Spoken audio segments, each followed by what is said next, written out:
Hook, in a world where every glimpse is guarded, a mother's private love breaks through the palace walls.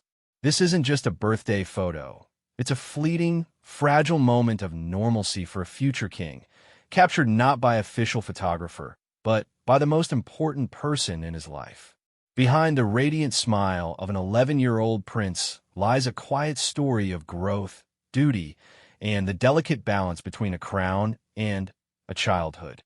The notification pinged across thousands of phones simultaneously, a gentle digital chime announcing a moment many had been waiting for. It was a bright morning when the Prince and Princess of Wales's social media account shared a single, radiant image. The photograph was instantly, disarmingly different. This was no stiff, formal portrait in the staterooms of Windsor or Buckingham Palace. Prince George stood on a sun-dappled path, the backdrop a blur of lush, green English countryside. He was caught mid-laugh, his head thrown back slightly, eyes crinkled with genuine, unfiltered joy. He wore a simple, practical blue shirt, slightly rumpled, the kind meant for a day of adventure outdoors.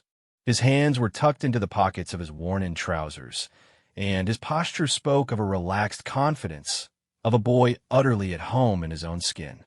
The magic of the picture, however, lay in its details. The lighting was soft and natural, the golden hour glow that no studio light could perfectly replicate. It felt intimate, candid, as if the viewer had stumbled upon a private family moment. Within minutes, royal commentators and the public alike zoomed in on the clues. The consensus was swift and heartwarming. This was almost certainly taken by his mother, Catherine. The perspective, the personal touch, the captured essence of pure childhood happiness.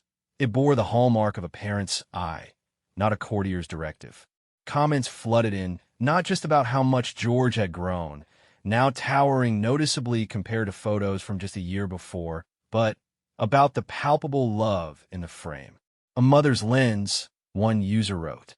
"You can feel the happiness," said another. The image did more than mark a birthday. It served as a quiet, powerful statement.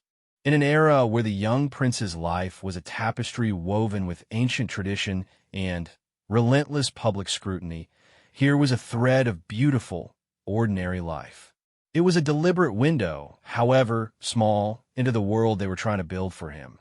A world where he could, at least for an afternoon, simply be a boy laughing on a country path, with his mother behind the camera, preserving the memory not for history, but for herself and for him. The photograph, while a snapshot of a single moment, was also a mirror reflecting an 11-year journey. Behind George's bright smile was the subtle weight of a legacy learning to fit on young shoulders. Palace aides and family friends often spoke, always off the record, of a boy with a keen sense of observation, a quiet seriousness that would sometimes break into a playful, spirited energy. His parents, William and Catherine, had embarked on a monumental task from the moment he was born, preparing him for a destiny he did not choose, while fiercely protecting the innocent chapters of his childhood. This involved countless deliberate choices. His school life, though at prestigious institutions, was chosen for their strong anti-bullying policies and relative privacy. His public appearances were carefully rationed, often limited to events like the Christmas Day walk or the occasional polo match, where he could stand with his family, a united front. The birthday photo was a culmination of this philosophy. The location was telling, likely in the grounds of their home in Windsor, a place of relative sanctuary. There were no regal props, no hint of the crown. Instead, the focus was on George's character, his emerging confidence, his healthy, windswept appearance, his easy smile. It was a visual update to the nation and the world, yes, but more importantly, it was a message to George himself. It said, "This is you. This joy, this ease, this connection to the land and to your family is part of who you are too." Catherine, through her lens, was not just documenting his height for the history books. She was documenting his spirit. She was building a visual archive for her son, a collection of memories where he was the central character, not the heir.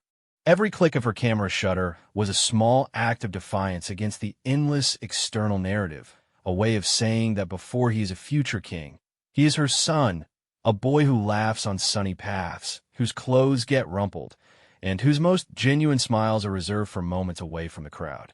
The release of the photo sent ripples far beyond the immediate heartwarming headlines. In the corridors of royal strategy, it was seen as a masterstroke in modern monarchy, human, relatable, and emotionally intelligent. It acknowledged the public's affection and curiosity without sacrificing an ounce of privacy for the child at its center. It offered a controlled, beautiful glimpse that satisfied the media's hunger, potentially sparing the family from more intrusive attempts to capture images of George on a special day. The public response was overwhelmingly positive, a testament to the family's careful cultivation of trust. People spoke of how proud William and Catherine must be, not of his royal status, but of the kind, happy young man he appeared to be. Comparisons were drawn, not to other royals, but to any parent's album of their own growing child, that universal pang of bittersweet pride at how quickly time passes. As the digital echoes of the birthday wishes began to fade, the photo remained, a fixed point in the rapid current of time. For George, turning 11, the year ahead would bring new lessons, both in the classroom and in his understanding of his unique place in the world. The innocent, unbounded joy of the childhood captured in that frame would gradually, inevitably, be tempered by increasing responsibility. But the image stood as a permanent anchor.